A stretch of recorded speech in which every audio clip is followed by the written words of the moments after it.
10th plus 2 ஒவ்வொரு ஆண்டும் தொடர்ந்து மாநில அளவில் பல சாதனைகளை புரிந்து வரும் நாமக்கல் குறிஞ்சி கல்வி நிறுவனங்களில் CBSE பாடத்திட்டத்தில் சீனியர் செகண்டரி பள்ளியாக தரம் உயர்த்தப்பட்டு IIT நீட் தேர்வுகளுக்கு பல வெற்றியாளர்களை உருவாக்கிய ஆசிரியர்களை முழு நேர ஆசிரியர்களாக பணியமர்த்தப்பட்டு தினம்தோறும் வகுப்புகள் நடைபெறும். குறிஞ்சி educational institution Kavettipatti Namakkal. Admission in progress. CBSE KG to 12 contact 9025895176. Metric 6 to 12 contact 9344567484. For online admission log on to www.kurinjischoolnkl.in. Exercise 7.3 10th question பாருங்க. Using mean value theorem prove that for a greater than 0, b greater than 0, okay, modulus of e power minus a minus e power minus b less than modulus of a minus b அப்படின்னு proof பண்ண சொல்கிறாங்க. Okay, mean value தியரத்தை use பண்ணி proof பண்ண சொல்கிறாங்க. modulus of e power minus a minus e power minus b less than modulus of a minus b அப்படின்னு. Okay, இங்கே function எதுவுமே அவங்க இது பண்ண கிடையாது. ஓகே, ஆனால் இந்த இடத்துல பார்த்தீங்கன்னா என்ன ப்ரூஃப் பண்ண சொல்கிறாங்க, e பவர் மைனஸ் ஏ அப்படின்னு வந்துருக்குது இல்லையா. ஸோ அதை வச்சு நம்மளா ஃபங்க்ஷனை எடுத்துக்கிறோம். கரெக்டுங்களா? என்ன அப்படின்னா e பவர் மைனஸ் எக்ஸ் அப்படின்னு சொல்லி எடுத்துக்கிறோம். அதே மாதிரி இன்டர்வல் பார்த்தீங்கன்னா இங்கே ஏ இங்கே பி அப்படின்னு வந்திருக்கு. அப்போ இன்டர்வல் என்ன அப்படின்னா a, b அப்படிங்கிறது இன்டர்வல். ஓகே, ஸோ இங்கே வரக்கூடிய ரிசல்ட்டை வச்சு நம்மளா ஃபங்க்ஷன் இன்டர்வல் எல்லாத்தையும் நம்மளா எடுத்துக்கிறோம். இங்கே பார்த்தீங்கன்னா e பவர் மைனஸ் ஏன்னு வந்திருக்கு. அப்போ ஃபங்க்ஷன் என்ன உங்களுக்கு e பவர் மைனஸ் எக்ஸ் அப்படிங்கிறது. அதேமாதிரி e பவர் மைனஸ் ஏ இங்கே minus e power minus b அப்படின்னு வந்திருக்கு. ஸோ அப்போ என்ன கிடைக்கும் இன்டர்வல் அப்படின்னா இங்கே ஏ இங்கே பி அப்படிங்கிறது. கரெக்டாக? ஸோ அப்போ சொல்யூஷன் பாருங்கள். லெட் எஃப் ஆஃப் எக்ஸ் அப்படிங்கிறது equal to e power minus x அப்படின்னு. ஓகே, ஃபங்க்ஷன் எப்படி எடுத்துக்கிறோம், e power minus x and interval b. Okay, interval என்ன அப்படின்னா க்ளோஸ்டு ப்ராக்கெட்டில் சொல்லியிருக்கோம் ஏ, பி அப்படின்னு. ஓகேவா? ஸோ இது பார்த்தீங்கன்னா கொஷினில் ப்ரூஃப் பண்ண சொல்லியிருக்காங்க இல்லையா, அதுலேருந்து நம்மளா எடுத்துக்கிறோம். எஃப் ஆஃப் எக்ஸ் அப்படிங்கிறது இ பவர் மைனஸ் எக்ஸ் அப்படிங்கிறது ஃபங்க்ஷன் அண்ட் இன்டர்வல் என்ன அப்படின்னா closed bracket of a, b அப்படிங்கிறது. கரெக்டுங்களா? ரைட், அவங்க என்ன சொல்கிறாங்க இப்போ function e power minus x அப்படிங்கிறது. ஓகே, ஸோ இ பவர் அப்படிங்கிறது எக்ஸ்பொனென்ஷியல் ஃபங்க்ஷன் அப்படிங்கிறது பார்த்தீங்கன்னா எப்போதுமே கண்டினியூஸும் வரும் டிஃபரன்ஷியபிளும் வரும். கரெக்டுங்களா? ஏன்னா இன்ஃபினிட்டி வர வாய்ப்பே கிடையாது. எப்போ அப்படின்னா இந்த இடத்துல இ பவர் மைனஸ் எக்ஸ் இருக்குது. இந்த இ பவர் எப்போ வந்துட்டு எக்ஸ்பொனென்ஷியல் ஃபங்க்ஷன் இன்ஃபினிட்டி வரும் அப்படின்னா இ பவர் இன்ஃபினிட்டி அப்படின்னு போட்டால் தான் இன்ஃபினிட்டி வரும். அப்போ இங்கே எக்ஸுக்கு என்னென்னா இன்ஃபினிட்டி போட்டால் தான் அது பாசிபிளே உங்களுக்கு. சரியா? ரைட், அப்போ இந்த இடத்துல பார்த்தீங்க அப்படின்னா இ பவர் மைனஸ் எக்ஸ் அப்படிங்கிறது இன்ஃபினிட்டி வர வாய்ப்பே கிடையாது. அதனால் நம்ம என்ன சொல்லலாம் அப்படின்னா கண்டினியூஸ் அப்படிங்கிறது எக்ஸிஸ்ட் ஆகும் அப்படின்னு சொல்லிடலாம். ஓகே, அப்போ F of x is continuous on இந்த ஏ, பி அந்த ஹோல் இன்டர்வலுக்கு அது என்னவாக இருக்கும், கண்டினியூஸாக இருக்கும். சரியா? அப்போ F of x is continuous on closed bracket a, b. Okay, அதே மாதிரி f of x is differentiable on open bracket a, b. Okay, continuous இருக்குது. அதே மாதிரி என்ன வரும் உங்களுக்கு டிஃப்ரென்ஷியபிளும் வரும் on open interval a, b அப்படின்னு. சரியா? Right, my mean value theorem படி ஃபார்முலா தெரியும். எஃப் டேஷ் ஆஃப் சி அப்படிங்கிறது equal to f of b minus F of a divide by b minus ஏ. இது தெரியும் மீன் வேல்யூ தியரத்துடைய formula. F dash of c equal to f of b minus F of a divide by b minus a அப்படிங்கிறது. Okay, இப்போ என்னென்ன find out பண்ணணும், இதில் f dash of c அப்படிங்கிறது find out பண்ணணும், f of b f of a அப்படிங்கிறது find out பண்ணணும். சரியா? ரைட், கிவனில் பார்த்தீங்க அப்படின்னா எஃப் ஆஃப் எக்ஸ் அப்படிங்கிறது நம்மளா எடுத்துக்கிட்டோம் என்னென்னு இ பவர் மைனஸ் எக்ஸ் அப்படின்னு. சரியா? கிவனில் f of x equal to நம்மளா எடுத்துக்கிட்டோம் என்னென்னு இ பவர் மைனஸ் எக்ஸ் அப்படின்னு ஃபங்க்ஷன் நம்மளா டிஃபைன் பண்ணியிருக்கோம் இல்லையா. ரைட், இப்போ இதில் எஃப் ஆஃப் பி அப்படின்னு. அப்போ இங்கே வரக்கூடிய எக்ஸுக்கு பதில் என்ன போடுறீங்க, பி போடுங்க. என்ன கிடைக்கும், f of b equal to e power minus b அப்படின்னு. அதேமாதிரி எக்ஸுக்கு பதில் ஏ போடுங்க. என்ன கிடைக்கும், f of a equal to e power minus a அப்படின்னு. அப்போ F of b equal to e power minus b. அதேமாதிரி f of a equal to e power minus a. சரியா? ரைட், அடுத்து என்ன வேணும், எஃப் டேஷ் ஆஃப் சி வேணுமா. Right, first நீ என்ன ஃபைண்ட் அவுட் பண்ணுற, கிவனில் நம்ம எடுத்துக்கிட்டது எஃப் ஆஃப் எக்ஸு. ரைட், அப்போ என்ன செய்யணும் அப்படின்னா first f dash of x அப்படிங்கிறது ஃபைண்ட் அவுட் பண்ணுறேன். ஓகே, எஃப் ஆஃப் எக்ஸை டிஃப்ரென்ஷியேட் பண்ணால் எஃப் டேஷ் ஆஃப் எக்ஸ் கிடைக்கும். அதுக்கப்புறம் அதில் வரக்கூடிய எக்ஸுக்கு பதில் என்ன அப்ளை பண்ணுறீங்க, சி போட்டால் எஃப் டேஷ் ஆஃப் சி அப்படிங்கிறது கிடைச்சிடும். சரியா? ரைட், இப்போ ஃபங்க்ஷன் எஃப் ஆஃப் எக்ஸ் கொடுத்துருக்காங்க இ பவர் மைனஸ் எக்ஸ் அப்படின்னு. ஸோ டிஃப்ரென்ஷியேட் பண்ணுங்கள். என்ன கிடைக்கும், எஃப் ஆஃப் எக்ஸை டிஃப்ரென்ஷியேட் பண்ணால் f dash of x okay f of எக்ஸை டிஃப்ரென்ஷியேட் பண்ணால் f dash of x equal to e power minus x. உனக்கு தெரியும் இ பவர் எக்ஸை டிஃப்ரென்ஷியேட் பண்ணால் இ பவர் எக்ஸ் தான். அப்போ எக்ஸ்பொனென்ஷியல் ஃபங்க்ஷனை டிஃப்ரென்ஷியேட் பண்ணால் இ பவர் என்ன வந்திருக்கோ அது அப்படியே போடு. அப்போ இ பவர் மைனஸ் எக்ஸ் அப்படிங்கிறது அப்படியே வரும் உனக்கு கரெக்டாக. E power X exponential function மேலே எது வந்தாலும் சரி எக்ஸ்பொனென்ஷியல் ஃபங்க்ஷன் டிஃப்ரென்ஷியேட் பண்ணால் அது அப்படியே கிடைக்கும். அப்போ இ பவர் மைனஸ் எக்ஸ் அப்படின்னு ஓகேங்களா, அது எழுதிக்கலாமா. பட் எக்ஸுக்கு பதில் இங்கே என்ன வந்திருக்குது மைனஸ் எக்ஸ் அப்படின்னு. மைனஸ் எக்ஸ் எகைன் டிஃப்ரென்ஷியேட் பண்ணால் என்ன கிடைக்கும் மைனஸ் 1 அப்படின்னு. ஓகே அப்போ இ பவர் மைனஸ் எக்ஸை டிஃப்ரென்ஷியேட் பண்ணால் என்ன வரும் அப்படின்னா e power minus x into minus 1 அப்படின்னு வரும். ஓகே அதை ரெண்டையும் மல்டிப்ளை பண்ணால் உனக்கு என்ன கிடைக்கும் minus e power minus x அப்படின்னு. ஓகேவா அப்போ எஃப் டேஷ் ஆஃப் எக்ஸ் அப்படிங்கிறது equal to minus e power minus x அப்படின்னு. ஓகே நமக்கு என்ன வேணும் எஃப் டேஷ் ஆஃப் சி. அப்போ எஃப் டேஷ் ஆஃப் எக்ஸுக்கு பதில் என்ன அப்ளை பண்ணுறீங்க c. F dash of c equal to அப்போ மைனஸ் இ பவர் மைனஸ் எக்ஸுக்கு பதில் என்ன அப்ளை பண்ணுற சி. அப்போ f dash of c equal to minus e power minus c. Okay இப்போ இதில் என்ன செய்கிறேன் எஃப் டேஷ் ஆஃப் சிக்கான value F of b f of a இதுக்கான எல்லா வேல்யூவும் ஈக்குவேஷன் 1 அப்படின்னு எடுத்துருக்கோம் இல்லையா இதில் அப்ளை பண்ணுறேன் நான் சரியா. அப்போ ஈக்குவேஷன் 1 அப்படிங்கிறது இம்ப்ளைஸ் இதில் பாருங்கள் f of b. F of பிங்கிறது என்னென்னு தெரியும் உனக்கு இ பவர் மைனஸ் பி. ஓகேவா எஃப் ஆஃப் பிங்கிறது இ பவர் மைனஸ் பி. அது வரக்கூடிய மைனஸ் எஃப் ஆஃப் ஏங்கிறது e power minus a. Okay அப்போ மேலே பாருங்கள் 1 implies e power minus b minus e power minus a divide கீழே என்ன வந்துருக்குது பி மைனஸ் ஏ. அந்த பி மைனஸ் ஏ அப்படியே எழுதியிருக்கோம் b minus a. Okay that's equal to f dash of c. F dash of சிங்கிறது என்ன ஃபைண்ட் அவுட் பண்ணிக்கிறோம் minus e power minus c. Okay அப்போ equal to f dash of சிக்கு பதிலாக minus e power minus c அப்படின்னு. Okay அப்போ 1ல் f of b f of a f dash of c இதுக்கான வேல்யூ அப்ளை பண்ணுறப்ப உனக்கு என்ன கிடைக்கிது ரிசல்ட் அப்படின்னா e power minus b minus e power minus a divide b minus a equal to minus e power minus c அப்படின்னு கிடைக்குது சரியா. Right இதுக்கப்புறம் பாருங்களேன் ப்ரூஃப் என்ன ப்ரூஃப்னு சொல்லிக்கிறாங்கன்னு பாருங்களேன் modulus of e power minus a minus e power minus b. அப்போ மாட்லஸ் அப்படிங்கிற ரிசல்ட் எடுத்திருக்காங்க இல்லையா. ஸோ அதனால் என்ன செய்கிறேன் ஈக்குவேஷன் 1ல் வரக்கூடிய இந்த ரிசல்ட் இருக்குது இல்லையா அதுக்கு போத் சைட்ஸ் நான் மாட்லஸ் அப்ளை பண்ணுறேன். ஏன்னா அவங்க ப்ரூஃப் பண்ணக்கூடிய ரிசல்ட் மாட்லஸில் வந்திருக்கு.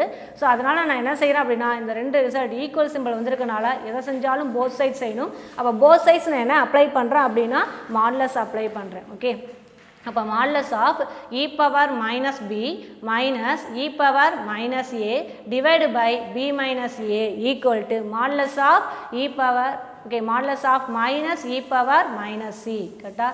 ஸோ ரெண்டு பக்கமும் மாட்லஸ் அப்ளை பண்ணுறேன். ஸோ இந்த இடத்துல டிவைடில் இருக்கக்கூடிய மாட்லஸை தனித்தனியாக எழுதிக்கலாமா. தனித்தனியாக என்ன எழுதினா வரும் modulus of e power minus b minus e power minus a divide கீழே என்ன கிடைக்கும் மாட்லஸ் ஆஃப் பி மைனஸ் ஏன்னு வந்துருமா. தட்ஸ் ஈக்குவல் டு ஓகே அதேமாதிரி மாட்லஸ்குள்ளார மைனஸ் வந்துச்சு அப்படின்னா அது என்னவா மாறும் உனக்கு பாசிட்டிவாக மாறிடுமா உங்களுக்கு. அப்போ இந்த modulus of minus e power minus c எப்படி எழுதிக்கலாம் நீங்கள் modulus of e power minus c அப்படின்னு எழுதிக்கலாமா. ஸோ அதான் இங்கே modulus of e power minus b minus e power minus a divide modulus of b minus a that's equal to modulus of e power minus c அப்படின்னு சரியா. Right இப்போ மேலே பாருங்கள் numerator அப்படியே வச்சிருக்கிறேன் modulus of e power minus b minus e power minus a divide modulus of b minus c அப்படின்னு. Okay இதில் e power minus c modulus of e power minus சிக்கான வேல்யூ என்ன அப்படின்னா எப்பொழுதுமே ஆல்வேஸ் லெஸ் தேன் 1 அப்படிங்கிறது result சரியா. Modulus of e power minus சிக்கான value எப்படி இருக்கும் எப்பொழுதுமே லெஸ் தேன் 1 அப்படிங்கிறது ரிசல்ட்டு. ஓகே அப்போ இங்கே வரக்கூடிய modulus of e power minus சிக்கு என்ன வேல்யூ அப்ளை பண்ணுறேன் அப்படின்னா லெஸ் தேன் 1 அப்படின்னு போடுறேன் ஓகேங்களா. அப்போ லெஸ் தேன் 1 போட்டோம் அப்படின்னா இந்த டினாமினேட்டர் இருக்கு இல்லையா. ஸோ இந்த டினாமினேட்டர் இந்த சைடு கொண்டு போயிடலாமா. அப்போ என்ன கிடைக்கும் உங்களுக்கு modulus of e power minus b minus e power minus a less than இந்த டினாமினேட்டர் இந்த சைடு வந்துச்சு அப்படின்னா மாட்லஸ் ஆஃப் பி மைனஸ் ஏன்னு வந்துருமா. ரைட் இப்போ அவங்க பாருங்களேன் என்ன ஃபஸ்ட்டு வந்திருக்குது அவங்க ப்ரூஃப் பண்ணதில் இ பவர் மைனஸ் ஏன்னு வந்திருக்கா அடுத்துதான் இ பவர் மைனஸ் பி. அப்போ நான் என்ன செய்கிறேன் இங்கே வரக்கூடிய இ power minus b minus e power minus ஏவை ரெண்டு இன்டர்சேஞ்ச் பண்ணுறேன். ஓகே மாட்லஸ் அப்படிங்கிறப்ப இன்டர்சேஞ்ச் பண்ணிங்க அப்படின்னா ஒன்றும் பெருசாக வராது வேல்யூ சேஞ்ச் ஆகாது. ஏன்னா இப்போ சப்போஸ் இங்கே நம்மளுக்கு ஃபஸ்ட்டு என்ன வரணும் இ பவர் மைனஸ் ஏ வரணுமா. அப்போ மைனஸை காமனாக வெளியே எடுப்பீங்களா மைனஸை காமனாக வெளியே எடுத்துட்டா இந்த ரிசல்ட் என்ன ஆகிடும் e power minus a okay மைனஸை வெளியெடுத்ததுக்கு அப்புறம் minus of e power minus a minus e power minus b அப்படின்னு வரும். பட் மாடுலஸ் அப்ளை பண்ணுறப்ப அந்த மைனஸ் என்ன ஆகிடும், கேன்சல் ஆகிடும், உங்களுக்கு ஒன்றும் பிரச்சனை இல்லை. அதனால் இது எப்படி எழுதிக்கலாம், மாடுலஸ் அப்படிங்கிறதுனால இது ரெண்டையும் இன்டர்சேஞ்ச் பண்ணி நீங்கள் எழுதிக்கலாம், ஒன்றும் சேஞ்ச் வராது. ஓகே அப்போ modulus of e power minus a first எழுதிக்கோ minus e power minus b அப்படிங்கிறது லெஸ் தேன் மாடுலஸ் ஆஃப், அதேமாதிரி இது ரெண்டையும் இன்டர்சேஞ்ச் பண்ணிக்கோ, ஏன்னா ப்ரூஃப் பண்ண வேண்டிய ரிசல்ட் என்னது அப்படின்னா modulus of a minus b அப்படின்னு. ஓகே அப்போ நமக்கு தேவையான ரிசல்ட் என்ன, modulus of e power minus a minus e power minus b less than modulus of a minus b அப்படிங்கிறது. Okay hence proved. சரியா, next exercise 7.3 6th sum. A race car driver is racing at 20th kilometer. Okay, a race car driver is racing at எங்கே start பண்ணுறாரு அவர் race அப்படிங்கிறது 20th கிலோமீட்டரில். சரிங்களா, if his speed never exceed 150 km/h. Okay our speed என்ன செய்கிறாரு, exceed never exceed அப்படிங்கிறாங்க. Speed என்ன செய்கிறாரு, never exceed எவ்வளோ கிலோமீட்டர், 150 km/h அப்படின்னு கொடுத்துருக்குறாங்க. சரியா, it what is the maximum distance கேட்குறாங்க, he can cover in the next 2 hours. Okay அப்போ இன்னும் அதாவது 2 hours கழிச்சு அவர் கவர் பண்ணக்கூடிய மேக்ஸிமம் டிஸ்டன்ஸ் என்ன அப்படின்னு கேட்டிருக்காங்க. சரியா, திரும்ப பாருங்கள், a race car driver okay is racing at 20th kilometer. அப்போ எங்கே அவர் அந்த ரேசிங் அப்படிங்கிறத ஸ்டார்ட் பண்ணுறாரு அப்படின்னா 20th கிலோமீட்டரில் தான் ஸ்டார்ட் பண்ணுறாரு. சரிங்களா, ரைட். இஃப் ஹி ஸ்பீடுனா என்னென்னு தெரியும், வெலாசிட்டி அப்படின்னு. சரியா, ஸ்பீடுனா என்னென்னு தெரியும் உனக்கு, வெலாசிட்டி நெவர் எக்ஸீட் 150 km/h அப்படின்னு. சரிங்களா, what is the maximum distance கேட்குறாங்க, he can cover in the next 2 hours. Okay 2 hours கழிச்சு அவர் கவர் பண்ணக்கூடிய மேக்ஸிமம் டிஸ்டன்ஸ் என்ன அப்படின்னு கேட்டிருக்காங்க. சரிங்களா, ரைட். நான் இங்கே என்ன எடுத்துக்கிறேன் அப்படின்னா ஃபங்க்ஷன் எடுத்துக்கிறேன், அவங்க எதுவுமே ஃபங்க்ஷன் சொல்லலை. ஸோ சொல்யூஷனில் பாருங்கள், நானாக ஃபங்க்ஷன் எடுத்துக்கிறேன். லெட் எஃப் ஆஃப் டி அப்படிங்கிறது be the distance at time t. Okay ஏன்னா அவங்க என்ன கொடுத்துருக்காங்கன்னா இங்கே ரேசிங் அட் 20th கிலோமீட்டர், அப்போ ஸ்டார்டிங்கில் கிலோமீட்டர் டிஸ்டன்ஸ் கொடுத்துருக்குறாங்க, எங்கே ஸ்டார்ட் பண்ணுறாரு 20 கிலோமீட்டர் அப்படிங்கிறப்ப ஸ்டார்ட் பண்ணுறாரு. சரிங்களா, அதுக்கப்புறம் 2 hours கழிச்சு அவங்க மேக்ஸிமம் டிஸ்டன்ஸ் தானே கேட்டிருக்காங்க, வாட் இஸ் த மேக்ஸிமம் டிஸ்டன்ஸ்ன்னு கேட்டிருக்காங்க. அதனால நான் என்ன எடுத்துக்கிறேன் அப்படின்னா ஃபங்க்ஷன் அப்படிங்கிறது டிஸ்டன்ஸ் அப்படின்னு எடுத்துக்கிறேன். சரிங்களா, ரைட். சொல்யூஷனில் பாருங்கள், லெட் எஃப் ஆஃப் டி அப்படிங்கிறது be the distance at time t. Okay f of D அப்படிங்கிறது be the distance at time t. Okay right. Given t1 = 0. சரியா, டைம் அப்படிங்கிறது என்ன அப்படின்னா ஃபஸ்ட்டு ஸ்டார்ட் பண்ணுறப்ப 0. ஓகே 2 hours கழிச்சு தான் அவங்க மேக்ஸிமம் டிஸ்டன்ஸ் கேட்குறாங்க. அப்போ t2 அப்படிங்கிறது என்ன வரும், 2. சரியா, இனிஷியல் டைம் அப்படிங்கிறப்ப ஸ்டார்ட் பண்ணக்கூடிய டைம் என்ன அப்படின்னா t1 தட்ஸ் ஈக்குவல் என்ன உனக்கு ஸ்டார்ட் பண்ணுறப்ப டைம் 0. அப்போ t1 = 0. 2 hours கழிச்சு தான் அவங்க மேக்ஸிமம் டிஸ்டன்ஸ் கேட்குறாங்க. அப்போ t2 = என்னென்னு எடுத்துக்கிறேன் 2. Okay right. இப்போ அவங்க அடுத்து என்ன கொடுத்துருக்காங்க, ஸ்பீட் அப்படின்னு கொடுத்துருக்காங்க. ஸ்பீடுனா என்னென்னு சொல்லிட்டேன், வெலாசிட்டி அப்படின்னு சொல்லிட்டேன். ஓகேங்களா, ரைட். இங்கே கீழே பாருங்களேன், f of t be the distance அப்படின்ட்டு. ஓகே அப்போ ஃபங்க்ஷன் எஃப் ஆஃப் டி அப்படிங்கிறது டிஸ்டன்ஸ் அப்படின்னா உனக்கு தெரியும், டிஸ்டன்ஸை டிஃப்ரென்ஷியேட் பண்ணால் உனக்கு என்ன கிடைக்கும், வெலாசிட்டி கிடைக்குமா உங்களுக்கு. டிஸ்டன்ஸ் அப்படிங்கிறத டிஃப்ரென்ஷியேட் பண்ணால் உனக்கு என்ன கிடைக்கும், வெலாசிட்டி. சரியா, அப்போ எஃப் ஆஃப் டி அப்படிங்கிறது டிஃப்ரென்ஷியேட் பண்ணால் உனக்கு என்ன கிடைக்கும், எஃப் டேஷ் ஆஃப் டி. அதுதான் என்ன அப்படின்னா என்னது, ஸ்பீட் அப்படிங்கிறது. ஓகே அப்போ அவங்க கிவனில் ஸ்பீட் அப்படிங்கிறது நெவர் எக்ஸீட் அப்படின்ட்டாங்க. எவ்வளோ கிலோமீட்டருங்கிறாங்க, 150 km/h அப்படிங்கிறாங்க. ஓகே அப்போ எஃப் ஆஃப் டி அப்படிங்கிறது டிஸ்டன்ஸாக இருந்தது அப்படின்னா ஸ்பீடை எப்படி டினோட் பண்ணுவீங்க அப்படின்னா இதனுடைய டிஃப்ரென்ஷியேட் பார்ட் கரெக்டாக. டிஸ்டன்ஸை டிஃப்ரென்ஷியேட் பண்ணால் வெலாசிட்டி கிடைக்கும். அப்போ எஃப் ஆஃப் டியை டிஃப்ரென்ஷியேட் பண்ணால் எஃப் டேஷ் ஆஃப் டி, அதுதான் ஸ்பீட் அப்படிங்கிறது. ஓகே அப்போ எஃப் ஆஃப் டியை டிஃப்ரென்ஷியேட் பண்ணால் எஃப் டேஷ் ஆஃப் டி, அதுதான் ஸ்பீட். ஸ்பீட் அப்படிங்கிறது கிவனில் கொடுத்துட்டாங்க, நெவர் எக்ஸீட் 150 km/h அப்படின்னு. அப்போ less than or equal to 150. சரியா, கிவனில் கொடுத்துருக்குறது அப்படியே எழுதிக்கிறேன். ஸ்டார்டிங் டைம் 0, 2 hours கழிச்சு மேக்ஸிமம் டிஸ்டன்ஸ் கேட்குறாங்க. அப்போ t2 = 2 அப்படின்னு சொல்லியாச்சு. ரைட்டா, டிஸ்டன்ஸ் அப்படிங்கிறது எஃப் ஆஃப் டி அப்படின்னா அப்போ அதனுடைய வெலாசிட்டி அப்படிங்கிறது என்னென்னு சொல்லுவோம், f dash of D. F dash of D அப்படிங்கிறது அவங்க என்னென்னு கொடுத்துருக்காங்க, 150. நெவர் எக்ஸீட் 150 அப்படிங்கிறாங்க. அப்போ less than or equal to 150 அப்படின்னு கிவனில் கொடுத்துருக்கிறது அப்படியே எழுதியிருக்கிறேன் சிம்பிளில். சரியா, ரைட். இப்போ எஃப் ஆஃப் t1 ஜீரோவா, அப்போ ஃபங்க்ஷன் எஃப் ஆஃப் t1 அப்படிங்கிறது ஓகே, எஃப் ஆஃப் t1 அப்படிங்கிறது கண்டுபிடிக்கலாமா, எஃப் ஆஃப் t1 அப்படிங்கிறது equal to f of t1 value என்னன்னு தெரியும் 0, அப்போ எஃப் ஆஃப் 0 அப்படின்னு ஓகே. அப்போ என்ன மீனிங் அப்படின்னா எஃப் ஆஃப் t1 அப்படின்னா time, first time okay right. அப்போ எஃப் ஆஃப் t1ல் எஃப் ஆஃப் tனா டிஸ்டன்ஸு, அப்போ எஃப் ஆஃப் t1 அப்படின்னா ஓகே எஃப் ஆஃப் t1னா ஃபஸ்ட்டு டைம் எப்போ இதாகுது உங்களுக்கு 0, அப்போ எஃப் ஆஃப் 0 அப்படிங்கிறப்ப டிஸ்டன்ஸ் கேட்குறாங்க ஓகே. எஃப் ஆஃப் 0 அப்படின்னா டைம் 0 ஓகே. அப்போ 0 மீன்ஸ் என்னது, இனிஷியல் டைமை தான் நம்ம என்னென்னு சொல்லுவோம் 0 ஓகே. அப்போ இனிஷியல் அப்படிங்கிறப்ப டிஸ்டன்ஸ் என்ன அப்படிங்கிறது ஓகே. அவங்களே சொல்லிட்டாங்க என்னென்னு பாருங்கள், இனிஷியல் டைம் அப்படிங்கிறப்ப டிஸ்டன்ஸ் எங்கே ஸ்டார்ட் பண்ணுறாங்களாமா 20th கிலோமீட்டர் அப்படின்னு. அப்போ எஃப் ஆஃப் 0 ஈக்குவல் டு என்ன கிடைக்கும் உங்களுக்கு 20 சரியா. F of t1 equal to f of t1 value 0னால எஃப் ஆஃப் 0 ஓகே. 0 அப்படிங்கிறது என்னன்னு தெரியும், இனிஷியல் டைம் ஓகே. இனிஷியல் டைமில் எஃப் ஆஃப் 0 அப்படின்னா இனிஷியல் டைம் 0ங்கிற டைமில் டிஸ்டன்ஸ் ஓகே. அப்போ எங்கே ஸ்டார்ட் பண்ணிக்கிறாங்க டிஸ்டன்ஸ் அப்படிங்கிறது 20 கிலோமீட்டர். அப்போ F of 0 equal to 20 okay. Next என்ன கேட்குறாங்க, what is the maximum distance he can cover in the next 2 hours அப்படிங்கிறாங்க. அப்போ 2 hours கழிச்சு அவர் கவர் பண்ணக்கூடிய மேக்ஸிமம் டிஸ்டன்ஸ் கேட்டிருக்காங்க சரியா ரைட். அப்போ F of t2 okay, t2 தானே நம்ம என்னென்னு சொல்லுவோம் 2 hours அப்படிங்கிறப்ப டைம் t2ங்கிறத என்னென்னு எடுத்துக்கணும் 2. அப்போ F of t2 that's equal to f of 2 okay. அதான் அவங்க கேட்கக்கூடிய கொஷின், அதான் நம்ம ஃபைண்ட் அவுட் பண்ணோம், அதான் இங்கே கொஷின் மார்க் போட்டிருக்கோம் ஓகே.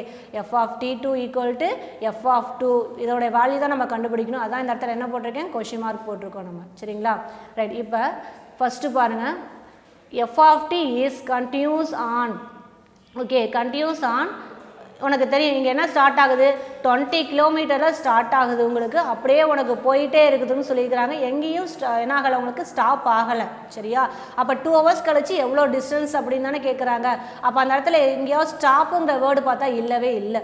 அப்போ கண்டிப்பாக எஃப் ஆஃப் டி அப்படிங்கிற அந்த டிஸ்டன்ஸ் என்ன ஆகிட்டே இருக்கும் கண்டினியூஸ் வரும் உங்களுக்கு சரியா, எங்கேயுமே ஸ்டாப் ஆகலை.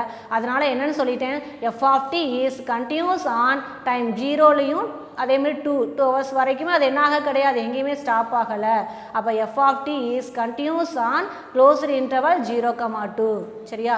அதே மாதிரி f of t is differentiable on open interval 0,2 okay. Next by mean value theorem படி ஃபார்முலா என்னன்னு தெரியும் உனக்கு, f of t2 minus F of t1 divide by t2 minus t1 equal to f dash of t okay. நம்ம formula நார்மலாக படிச்சிருப்போம் என்னென்னு அப்படின்னா F dash of c அப்படின்னு படிச்சிருப்போம் okay, equal to f of b minus F of a divide by b minus a அப்படின்னு படிச்சிருப்போம். இங்கே என்ன அப்படின்னா எஃப் ஆஃப் பி அப்படிங்கிறது என்னன்னா t2 பிக்கு பதில் இங்கே t2ன்னு போட்டுக்கோங்க, ஏக்கு பதில் இங்கே t1 ஓகே. ஏக்கமா பி தான் நாங்கள் ஏக்கமா பிக்கு பதில் இங்கே என்ன வந்துருக்குது t1 t2ன்னு வந்திருக்கு சரியா.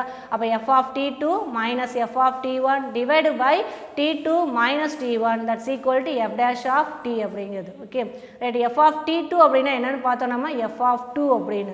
அப்போ எஃப் ஆஃப் t2க்கு பதில் என்ன எழுதிக்கலாம் எஃப் ஆஃப் 2 அப்படின்னு எழுதிக்கலாமா, மைனஸ் அதே மாதிரி எஃப் ஆஃப் t1 அப்படிங்கிறது போல என்னது எஃப் ஆஃப் 0 ஓகே. அப்போ எஃப் ஆஃப் t2 அப்படிங்கிறது போல f of 2 minus F of t1க்கு போல f of 0 divide by t2 அப்படிங்கிறது என்னது 2 hours கழிச்சு டைமு, அப்போ 2 மைனஸ் t1ங்கிறது ஸ்டார்டிங் டைம், அப்போ 0 okay. F dash of D அப்படிங்கிறது ஸ்பீடுன்னு தெரியும், ஸ்பீடு என்னன்னு சொல்லியிருக்கிறாங்க அப்படின்னா less than or equal to 150 அப்படின்னு சொல்லியிருக்கிறாங்க கரெக்டா. அப்போ என்ன கிடைக்குது value F of 2 minus F of 0 divide by 2 minus 0 less than or equal to 150 okay. இங்கே டினாமினேட்டர் 2 மைனஸ் 0 இருக்காப்பா, அதை என்ன சிம்பிளை பண்ண என்ன கிடைக்கும் 2, அந்த 2வை கிராஸ் மல்டிப்ளை பண்ணால் என்ன கிடைக்கும் 2 இன்ட்டு 150 2 இன்ட்டு 150யோட வேல்யூ என்ன உனக்கு 300. அப்போ எப்படி எழுதிக்கலாம் நியூமினேட்டர் அப்படியே வச்சுக்கோ f of 2 minus F of 0 less than or equal to 2வை இந்த சைடு கொண்டு வந்து கிராஸ் மல்டிப்ளை பண்ணால் என்ன கிடைக்கும் 300 அப்படிங்கிறது சரியா ரைட். நமக்கு தேவை என்ன அப்படின்னா 2 hours கழிச்சு டிஸ்டன்ஸ் அதாவது எஃப் ஆஃப் 2 கண்டுபிடிக்கணும் சரியா ரைட். அப்போ F of 2 minus F of 0 okay less than or equal to 300ல எஃப் ஆஃப் 2 அப்படியே வச்சுக்கோ, மைனஸ் எஃப் ஆஃப் 0ங்கிறது என்னன்னு தெரியும் உனக்கு 20 அப்படின்னு தெரியும் உங்களுக்கு. ஸ்டார்டிங் டைம் அப்படிங்கிறப்ப டிஸ்டன்ஸ் என்னன்னு தெரியும் 20. அப்போ F of 2 minus 20 less than or equal to 300 okay. Minus 20 இந்த சைடு வந்தால் என்ன ஆகிடும் ப்ளஸ் 20 300 ப்ளஸ் 20 என்ன ஆகிடும் 320.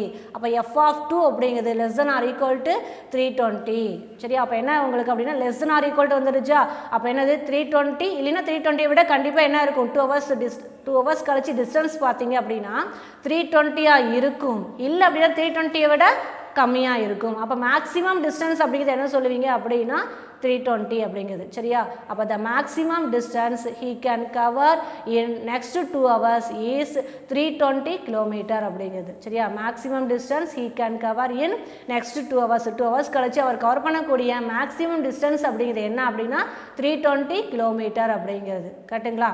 ரைட். அடுத்து எக்ஸாம்பிள் 7.29 அப்படிங்கிறது. ஓகே, எக்ஸாம்பிள் 7.29 கொஷின் பாருங்கள். A thermometer was taken from a freezer and placed in a boiling water. Okay, thermometer என்ன செய்கிறாங்க, ஃப்ரீசர்லேருந்து ஒரு பாயிலிங் வாட்டரில் ப்ளேஸ் பண்ண எடுத்து வைக்கிறாங்க. சரியா?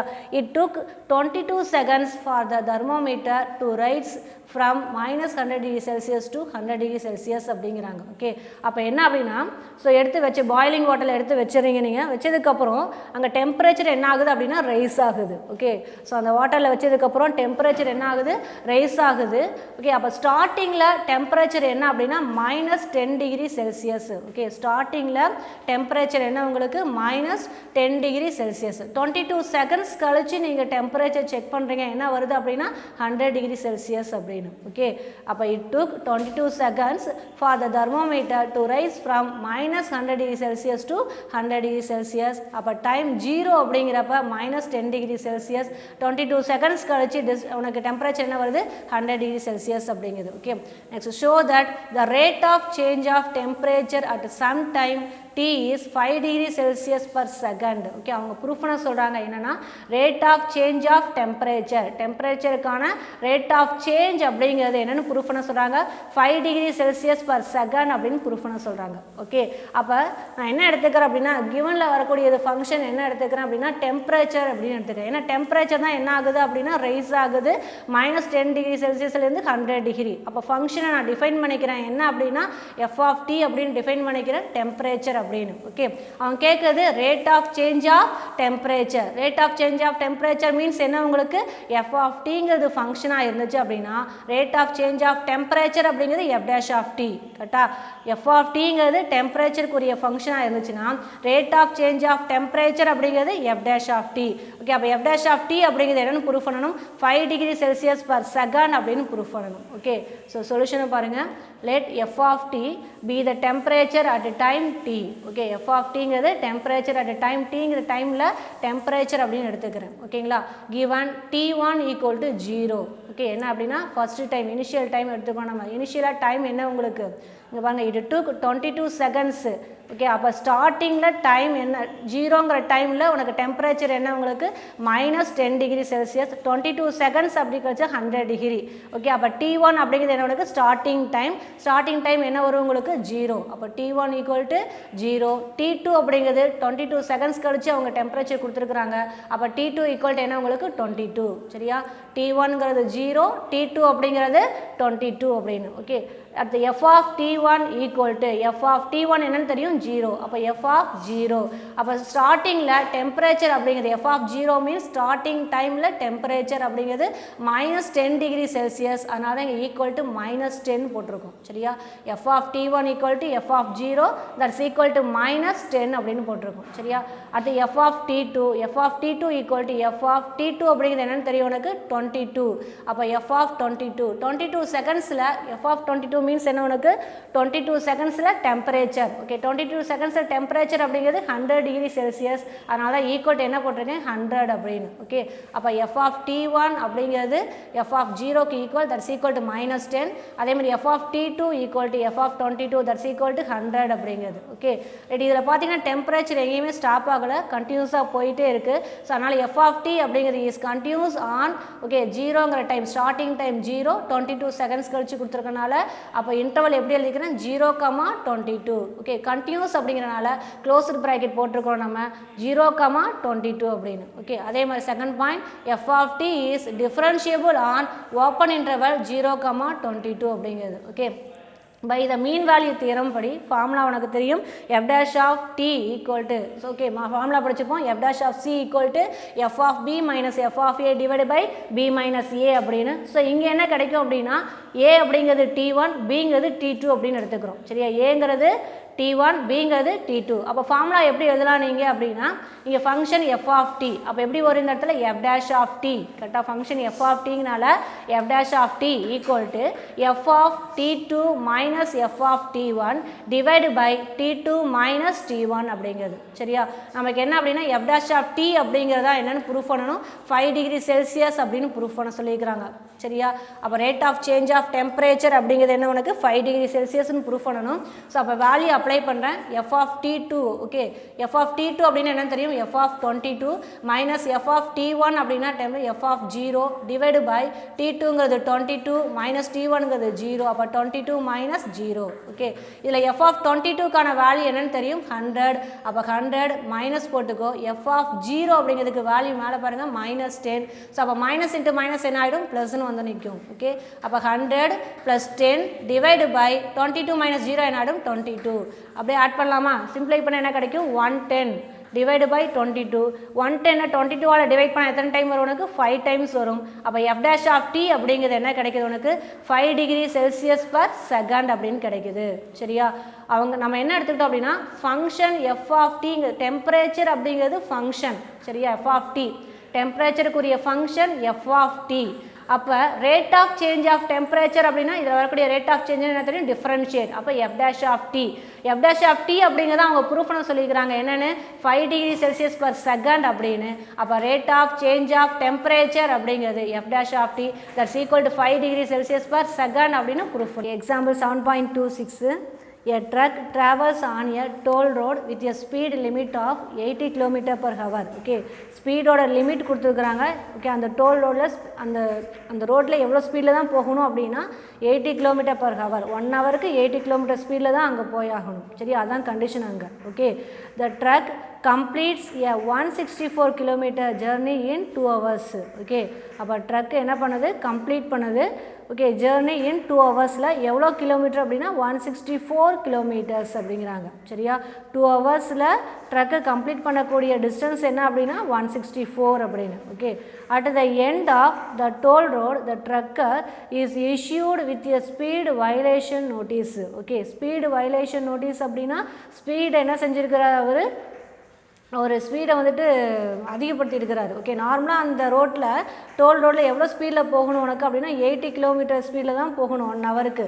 அவர் என்ன செஞ்சுருக்காரு அப்படின்னா அதை விட அதிகமான ஸ்பீடில் போயிருக்காரு. அதனால் அங்கே என்ன நடக்குது அப்படின்னா ஸ்பீடு வயலேஷன் நோட்டீஸ் அப்படிங்கிறது இஷ்யூ ஆகுது அவருக்கு. சரியா, அந்த ரோட்டில் 1 ஹவருக்கு 80 km ஸ்பீடில் தான் போகணும். ஓகே, அவர் என்ன செஞ்சுருக்காரு அப்படின்னா அதை விட அதிகமான ஸ்பீடில் போயிருக்கிறதுனால அங்கே அவருக்கு என்ன கிடைக்குது இஷ்யூ ஆகுது. என்ன இஷ்யூ பண்ணுறாங்க அப்படின்னா with a speed violation notice. Okay, speed increase பண்ணுறதுனால அவருக்கு ஸ்பீடு வயலேஷன் நோட்டீஸ் அப்படிங்கிறது இஷ்யூ பண்ணுறாங்க. Okay, justify this using the mean value theorem. Okay, so justify பண்ண சொல்கிறாங்க. திஸ் யூஸ் மீன் வேல்யூ தியரத்தை யூஸ் பண்ணி ஜஸ்டிஃபை பண்ண சொல்கிறாங்க. சரிங்களா, நான் இங்கே என்ன எடுத்துக்கிறேன் அப்படின்னா solution let f of t be the distance travelled by the trucker in t hours. Okay, அப்போ f of t அப்படிங்கிறது டிஸ்டன்ஸ் அப்படின்னு எடுத்துக்கிறேன். அந்த ட்ரக்கர் t ஹவர்ஸில் கிராஸ் பண்ணக்கூடிய அந்த டிஸ்டன்ஸ் என்ன அப்படின்னா f of t அப்படின்னு எடுத்துக்கிறேன். சரியா, f of t அப்படிங்கிறது be the distance அப்படின்னு சொல்கிறேன். Okay, right. given t1 equal to 0. Okay, given t1 அப்படிங்கிறது என்ன உங்களுக்கு ஸ்டார்டிங் டைம் அப்படிங்கிறப்ப டிஸ்டன்ஸ் என்ன உங்களுக்கு இல்லை ஸ்டார்டிங் டைம் எடுத்துக்கோ. ஸ்டார்ட் பண்ணக்கூடிய டைம் அப்படிங்கிறப்ப t1 equal to 0. அதே மாதிரி t2 equal to 2. ஓகே, என்னன்னா அவர் 2 ஹவர்ஸ் கழிச்சு 164 கிலோமீட்டர் கம்ப்ளீட் பண்ணியிருக்காரு அப்படின்னு சொல்லியிருக்கிறாங்க இல்லையா. அப்போ என்ன சொல்கிறேன் அப்படின்னா டைம் t1 அப்படிங்கிறது ஸ்டார்டிங் டைம் 0. சரியா, ஸ்டார்ட் பண்ணுறப்ப டைம் எப்போதுமே நம்ம என்ன எடுத்துப்போம் 0. அப்போ t1 equal to என்ன எடுத்துக்கிறீங்க 0. 2 ஹவர்ஸ் கழிச்சு அவர் எவ்வளோ கிலோமீட்டர் வந்து கம்ப்ளீட் பண்ணிக்கிறான்னு சொல்கிறாங்க 164. அப்போ t2 equal to என்ன கிடைக்கும் 2 அப்படின்னு. சரியா, அப்போ t1 0 t2 equal to 2 அப்படிங்கிறது. Okay, right. அப்போ f of t1. Okay, f of t1 அப்படின்னா t1ங்கிற டைமில் f of t டிஸ்டன்ஸ் என்ன அதுதான் f of t1. t1ங்கிறது என்னன்னு தெரியும் 0 டைம் அப்படின்னு தெரியும். அப்போ f of 0. அப்போ f of 0 அப்படின்னா என்ன மீனிங் இனிஷியலாக இனிஷியல் டைம், அதாவது டைம் ஜீரோங்கிறப்ப டிஸ்டன்ஸ் என்ன அப்படின்னா இனிஷியல்னால் ஸ்டார்ட் பண்ணக்கூடிய டிஸ்டன்ஸும் ஸ்டார்ட் பண்ணக்கூடியது அப்படிங்கிறப்ப ஸ்டார்டிங் அப்படிங்கிறப்ப கண்டிப்பாக டைமும் ஜீரோ தான் டிஸ்டன்ஸும் ஜீரோ தான். அதனால் எஃப் ஆஃப் ஜீரோ ஈக்குவல் என்னென்னு போட்டிருக்கேன் 0. ஓகேவா. நெக்ஸ்ட் பாருங்கள் f of T2. Okay, f of Tனா 2 ஹவர்ஸ் கழிச்சு டிஸ்டன்ஸு. சரியா, அப்போ 2 ஹவர்ஸ் கழிச்சுன்னா எஃப் ஆஃப் T2 எப்படி எழுதிக்கலாம் எஃப் ஆஃப் 2. ஓகே, 2 ஹவர்ஸ் கழிச்சு அவர் கவர் பண்ணக்கூடிய அந்த டிஸ்டன்ஸ் என்னென்னு கொடுத்துருக்காங்க 164 அப்படின்னு. கரெக்டாக கம்ப்ளீட் பண்ணக்கூடிய அந்த ஜேர்னி டிஸ்டன்ஸ் என்ன கொடுத்துருக்காங்க 164 அப்படின்னு. ஓகேவா, ரைட். அடுத்து அவங்க பார்த்தீங்க அப்படின்னா ஸ்பீடு கொடுத்துருக்குறாங்க. என்னென்னு ஸ்பீடோட லிமிட் கொடுத்துருக்குறாங்க. ஓகே, மேலே பாருங்கள் கொஷினில் toll road with a speed என்னென்னு தெரியும் வெலாசிட்டி. சரியா, ஸ்பீடு என்னென்னு தெரியும் வெலாசிட்டி. அதோடைய லிமிட் என்ன அப்படின்னா 80 கிலோமீட்டர் அப்படிங்கிறாங்க. ஓகே, அப்போ ஸ்பீடு மீன்ஸ் வெலாசிட்டிக்கான அந்த லிமிட் என்னவா இருக்கணும் அப்படிங்கிறாங்க 80 கிலோமீட்டர் அப்படிங்கிறாங்க. சரியா, ரைட். அதான் இங்கே சொல்லிக்க எஃப் டேஷ் ஆஃப் டி அப்படிங்கிறது 80 அப்படின்னு. ஓகே, அந்த 80யை விட எப்படி இருக்கணும் 80 தான் இருக்கணும். 80 ஸ்பீடு வந்து 80யாக தான் இருக்கணும். எஃப் ஆஃப் டிங்கிறது டிஸ்டன்ஸாக இருந்துச்சு அப்படின்னா டிஸ்டன்ஸை டிஃப்ரென்ஷியேட் பண்ணால் உனக்கு என்ன கிடைக்கும் வெலாசிட்டி. அப்போ எஃப் ஆஃப் டியை டிஃப்ரென்ஷியேட் பண்ணால் என்ன கிடைக்கும் F dash of D. F dash of D அப்படிங்கிறது அவங்க என்னென்னு சொல்கிறாங்க ஸ்பீடோட லிமிட் அப்படிங்கிறது 80 அப்படின்னு கொடுத்துருக்கனால இங்கே எழுதியிருக்கிறோம். சரியா, அப்போ எஃப் ஆஃப் T1 அப்படிங்கிறது F of 0 that's equal to distance 0. அப்போ T1ங்கிற டைமில் டிஸ்டன்ஸ் 0, T2ங்கிற டைமில் டிஸ்டன்ஸ் 164 அப்படிங்கிறது. சரிங்களா, right. F of t is continuous on okay closed bracket 0,2 time 0லேருந்து 2 ஹவர்ஸ் கழிச்சு அப்படிங்கிறப்ப அங்கே எங்கேயுமே ஸ்டாப் ஆகலை.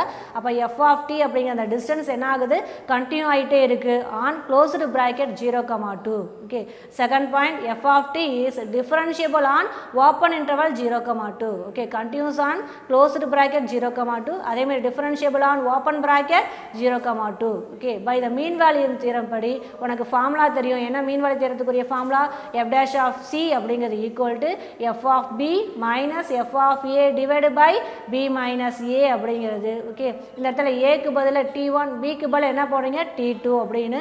அதே மாதிரி எஃப் ஆஃப் டி அப்படிங்கிறது என்ன உங்களுக்கு ஃபங்க்ஷன், அதை டிஃப்ரென்ஷியேட் பண்ண என்ன கிடைக்கும் எஃப் டேஷ் ஆஃப் டி அப்படிங்கிறது கிடைக்கும். ஸோ அப்போ மீன் வேலை தேர்த்துக்குரிய formula f dash of D அப்படிங்கிறது equal to f of T2 minus F of T1 divide by T2 minus T1 அப்படிங்கிறது. சரியா, that's equal to f of T2 அப்படிங்கிறது என்னன்னு தெரியும் T2ங்கிறப்ப வேல்யூ 2.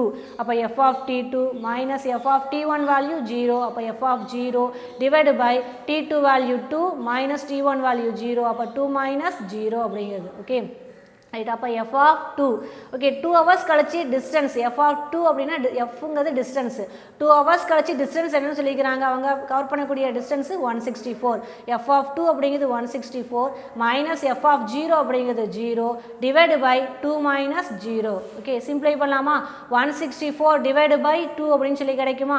இதை சிம்பிளை பண்ணுங்க பார்க்கலாம் என்ன கிடைக்கும் ஆன்சர் 82 அப்படின்னு. ஓகே, அப்போ இங்கே எஃப் டேஷ் ஆஃப் டி அப்படிங்கிறது என்ன கிடைக்குது 82 அப்படின்னு கிடைக்குது. சரியா, எஃப் டேஷ் ஆஃப் டி அப்படிங்கிறது 82 அப்படின்னு கிடைக்குது. சரியா, அப்போ எஃப் டேஷ் ஆஃப் டீனா என்ன உனக்கு ஸ்பீடு. எஃப் அப்படிங்கிறது எஃப் ஆஃப் டிங்கிறது டிஸ்டன்ஸாக இருந்துச்சு அப்படின்னா எஃப் டேஷ் ஆஃப் டிங்கிறது வெலாசிட்டி நம்ம என்னன்னு சொல்லலாம் ஸ்பீட் அப்படின்னு சொல்லலாம். அப்போ எஃப் டேஷ் ஆஃப் டி என்ன கிடைக்குது உங்களுக்கு 82 அப்படின்னு கிடைக்குது. சரியா, ஆனால் அவங்க என்ன சொல்லியிருக்கிறாங்க கண்டிஷன் ஸ்பீடு லிமிட் என்னன்னு சொல்லியிருக்கிறாங்க 80 அப்படிங்கிறாங்க. அந்த டோல் ரோடில் ஸ்பீடோட லிமிட்டு 1 ஹவருக்கு 80 அப்படின்னு சொல்லியிருக்கிறாங்க. ஆனால் அவர் என்ன செஞ்சுருக்காரு 82 கிலோமீட்டர் ஸ்பீடில் போயிருக்காரு. கரெக்டாக ஸ்பீடு என்ன உங்களுக்கு 82. ஓகே, அந்த டோல் ரோட்டில் 80 கிலோமீட்டர் ஸ்பீடில் தான் போகணும் 1 ஹவருக்கு. ஆனால் அவர் எவ்வளோ ஸ்பீடில் போயிருக்காரு 82 கிலோமீட்டர் ஸ்பீடு 1 ஹவருக்கு 82 கிலோமீட்டர் ஸ்பீடு. ஓகே, அப்போ எவ்வளோ இன்க்ரீஸ் ஆகிருக்குது அப்படின்னா 2 கிலோமீட்டர் வந்துட்டு அதிகமாக அவர் என்ன செஞ்சுருக்காரு ஸ்பீடை யூஸ் பண்ணி போயிருக்காரு. கரெக்டுங்களா. ஸோ 1 ஹவருக்கு 80 கிலோமீட்டர் ஸ்பீடில் தான் அந்த டோல் ரோட்டில் போகணும். ஆனால் அவர் என்ன செஞ்சுருக்காரு 1 ஹவருக்கு 82 கிலோமீட்டர் ஸ்பீடு. ஓகே, அது ஸ்பீடு என்ன செஞ்சுருக்காரு அதிகப்படுத்தியிருக்கிறாரு. ஓகேவா, அதனால தான் அவங்க என்ன செஞ்சுருக்காங்க அப்படின்னா ஸ்பீடு வயலேஷன் நோட்டீஸை இஷ்யூ பண்ணியிருக்கிறாங்க அந்த ட்ரக்கருக்கு. ஓகேவா, அப்போ therefore at some point of time during the travel in 2 hours the trucker must have travelled with a speed more than 80 kilometre. கரெக்டாக அவர் என்ன செஞ்சுருக்காரு 2 hours கழிச்சு அந்த டிஸ்டன்ஸ்லாம் பார்க்குறப்ப நம்மளுக்கு என்ன தெரியுது அப்படின்னா அந்த 80 கிலோமீட்டர் அப்படிங்கிற அந்த ஸ்பீடை என்ன செஞ்சுருக்கிறாரு அதை விட அதிகமாக போயிருக்காரு அப்படின்னு உனக்கு கிடைக்கிது result which justifies the issues okay issuance of a speed violation notice. அதனால தான் அவங்க என்ன செஞ்சுருக்காங்க அப்படின்னா ஸ்பீடு வயலேஷன் நோட்டீஸ் அப்படிங்கிறத இஷ்யூ பண்ணிக்கிறாங்க அப்படிங்கிறது தெரியுது. சரியா? ரைட், புரியுதா? அது 1 ஹவருக்கு 80 கிலோமீட்டர் ஸ்பீடில் தான் போகணும். பட் அவர் எவ்வளோ கிலோமீட்டர் ஸ்பீடில் போயிருக்காரு அப்படின்னா 82 கிலோமீட்டர் ஸ்பீடில் போயிருக்காரு. ஓகே, அதனால தான் அவங்க என்ன செஞ்சுருக்காங்க ஸ்பீடு வயலேஷன் நோட்டீஸை இஷ்யூ பண்ணியிருக்கிறாங்க. ஓகே,